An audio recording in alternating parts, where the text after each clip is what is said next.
कर रहे हैं कि आप लोग बहुत अच्छे होंगे। आज जो है हम लोग इतिहास को मैप से रीडिंग करने की कोशिश करेंगे और देखते हैं कि ये जो इंडियन हिस्ट्री है इसके कुछ कुछ क्वेश्चन एग्ज़ाम के व्यू से कैसे इम्पोर्टेंट है और कैसे मैप से हम हिस्ट्री को देख सकते हैं। तो आज हम बेसिक ऊपर की आउटलाइन देखेंगे।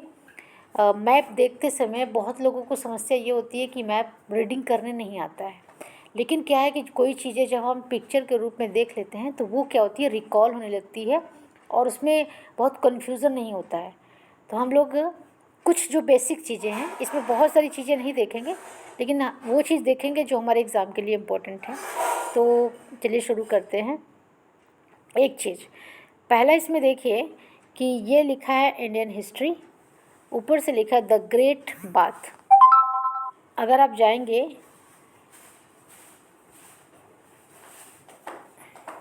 ये बात कर रहा है उस समय की बात कर रहा है, हड़प्पा काल की बात इसमें पूरे एटलस में की गई है। इसमें कुछ नदियाँ दी गई हैं। इस मैप को अगर हम ठीक से देखेंगे तो यहाँ पे कुछ नदियाँ हैं जो दक्षिण भारत की हैं, कुछ नदियाँ हैं उत्तर भारत की हैं और कुछ नदियाँ हैं पूर्वी भारत की हैं। तो कुछ नदियों के बारे में भी एटलस में है। तो अभी हम देखते हैं जो ये डार्क वाला एरिया है ये क्या है। चलिए यहाँ पे आपको कुछ इम्पोर्टेंट नदियाँ भी मिल जाएंगी। यहाँ पे मैंने कुछ मार्कर से हाईलाइट किया हुआ है। तो ये पूरा जो एरिया है, पूरा यहाँ से आप देखेंगे तो ये जो विस्तार है ये पूरा हड़प्पा काल का विस्तार है और इस समय की नगरीय सभ्यता है। कहा जाता है, यहाँ से बहुत सारे एग्ज़ाम में क्वेश्चन पूछते हैं कि हड़प्पा सभ्यता जो है पहले तो कहाँ से कहाँ तक विस्तारित थी। दूसरा ये पूछता है कि ये किस नदी के किनारे है, और कभी कभी हड़प्पा के कुछ ऐसे नाम दे देते हैं जो हमको पता नहीं होते हैं। तो हम लोग इसके बारे में चर्चा करते हैं। पहले तो ये देख लीजिए, एक इसके ये जो डायग्राम है इसके शेप से क्वेश्चन बनता है कि कौन सा आकार बनाता है। क्या हड़प्पा सभ्यता भारत और पाकिस्तान में जो विस्तारित थी ये चौकोर आकार बनाती है कि त्रिभुज का आकार बनाती है। तो जो आपको आकार समझ में आ रहा है वही एग्ज़ाम में आंसर होगा। तो यहाँ पे समझ लीजिए कि ये जो विस्तारित सभ्यता है जो भारत और पाकिस्तान दोनों में है, इसका आकार ध्यान से देख लीजिए कौन सा आकार है। कम से कम अगर हम इसका आंसर करेंगे तो हम इसको चौकोर तो नहीं बताएंगे, ठीक है। तो चौकोर नहीं है, इसका आकार आप अपने हिसाब से देखिएगा। फिर हम देखते हैं कि यहाँ पे देखिए लिखा हुआ है हड़प्पा। फिर यहाँ पे इसके नीचे हड़प्पा के जस्ट नीचे दक्षिण दिशा में लिखा है कालीबंगा। और कालीबंगा के पश्चिम में जाएंगे, कालीबंगा का इधर पूर्व और पश्चिम में जाएंगे तो आपको मोहनजोदड़ो मिलेगा जो बहुत फेमस उस समय का नगर हुआ करता था। उसके नीचे आएंगे तो चंदहुदड़ो मिलेगा। उसके नीचे आएंगे तो आपको सुतकोटका मिलेगा, सुतकोटका। उसके नीचे आएंगे तो गुजरात में आपको लोथल मिलेगा।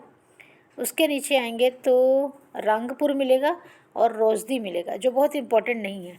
हम उस सब चीज़ों को नहीं देखेंगे जो हमारे लिए बहुत ज़्यादा डिस्टर्बेंस हो, बस मेन चीज़ें देखेंगे। तो ये देखिए आपका हड़प्पा के दक्षिण में आएंगे तो आपको कालीबंगा मिलेगा।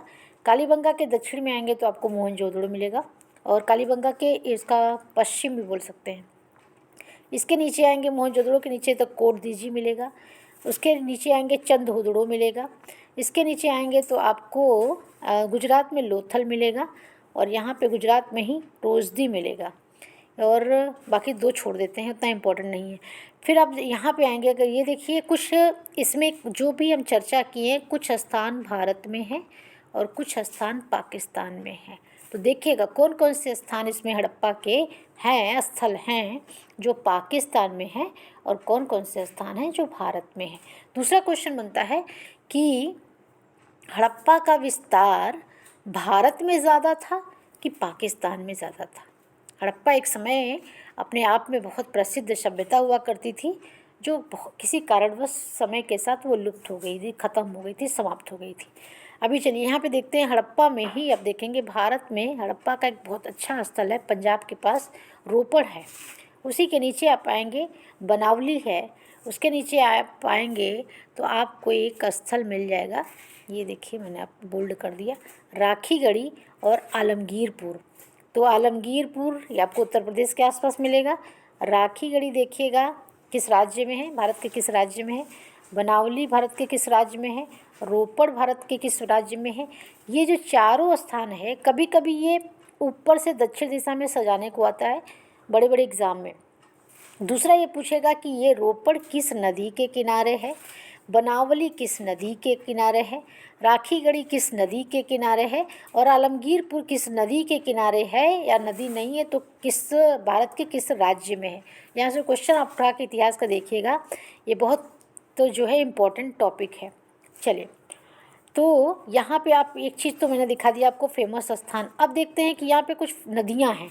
जैसे यहाँ पे देखिए, यहाँ पे लिखा है इंडस। इंडस को कहते हैं सिंधु नदी। सिंधु बहुत प्रमुख नदी है जो भारत में और पाकिस्तान में बहती है। सिंधु नदी से बहुत सारे क्वेश्चन बनते हैं जो अभी हम वहाँ पे नहीं, क्योंकि हम सिंधु नदी नहीं पढ़ रहे हैं, हम इतिहास को पढ़ रहे हैं मैप के थ्रू। तो सिंधु का बहुत सारा चर्चा हम नहीं करके अभी हम देखेंगे यहाँ पर कि सिंधु की प्रासंगिकता क्या है। तो अभी देखते हैं सिंधु नदी को, थोड़ा सा बोल्ड करते हैं। तो ये देखिए, ओके, ये आप देखिए तो लिखा है इंडस नदी, ये आपकी सिंधु नदी है। ये देखिए सिंधु नदी को अगर हम सिर्फ डायग्राम के थ्रू देखेंगे तो ये पाकिस्तान, और आप इधर आएंगे तो इधर जाएगी, यानी भारत में ये जम्मू कश्मीर से होते हुए फिर ये पाकिस्तान में ये यहाँ पे अरब सागर में गिर रही है। अब देखिए सिंधु नदी बड़ी नदी है और महत्वपूर्ण नदी है और भारत पाकिस्तान दोनों में बहती है। सिंधु की बहुत सारी सहायक नदियाँ हैं। सिंधु के नीचे देखिए एक नदी दिख रही है झेलम। झेलम के नीचे एक नदी है चेनाब। चेनाब के नीचे आप आएंगे पूरब में जाएंगे तो आपको रावी नदी मिलेगी, और रावी नदी के आप नीचे आएंगे तो आपको सतलज नदी मिलेगी। यानी कि अभी 5 नदियाँ, इंडस देखिए, सिंधु 1, झेलम 2, चेनाब 3, रावी 4, सतलज 5। ये 5 नदियाँ हैं जिसको पंच नदी कहा जाता है। इस पंच नदियों के नाम के आधार पे ही हम पंजाब को पंजाब कहते हैं।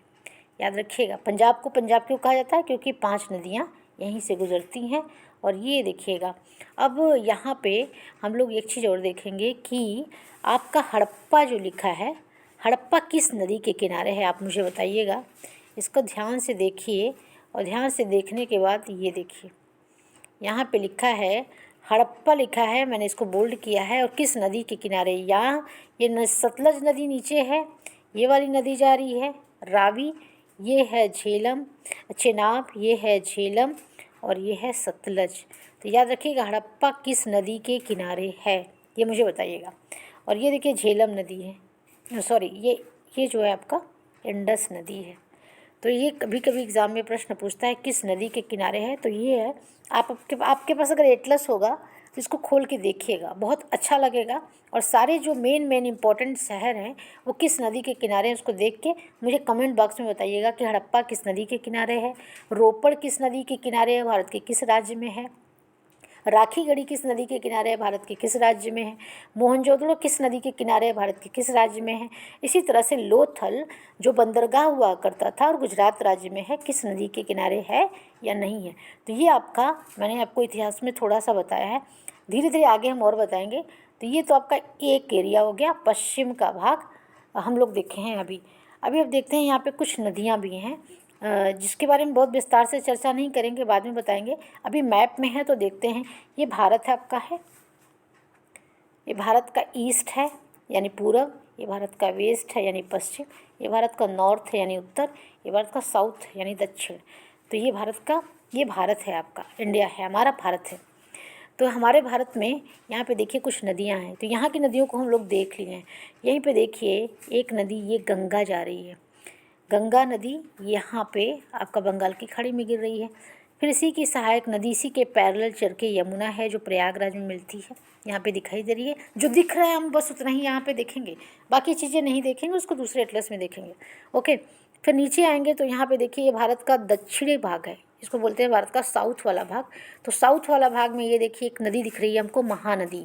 इसके बारे में ज़्यादा नहीं है, बस इतना जानेंगे कि महानदी भारत के दक्षिण में है, और साथ में भारत का ये भाग जो पश्चिमी भाग है और ये भारत का पूर्वी भाग है।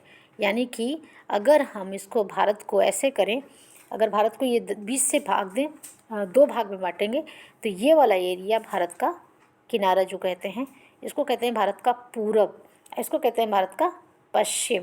तो ये पूरब में हम लोग बात कर रहे हैं, एक नदी हमको दिखाई दी है जिसको हम महानदी कहते हैं, सर्वाधिक उत्तर। फिर इसके बाद नीचे आते हैं तो एक नदी हमको मिलती है जिसको हम कहते हैं गोदावरी। फिर उस गोदावरी के नीचे यानी दक्षिण में आएंगे तो हमको मिलेगी कृष्णा नदी, और कृष्णा नदी के नीचे आएंगे तो हमको कावेरी नदी मिलेगी।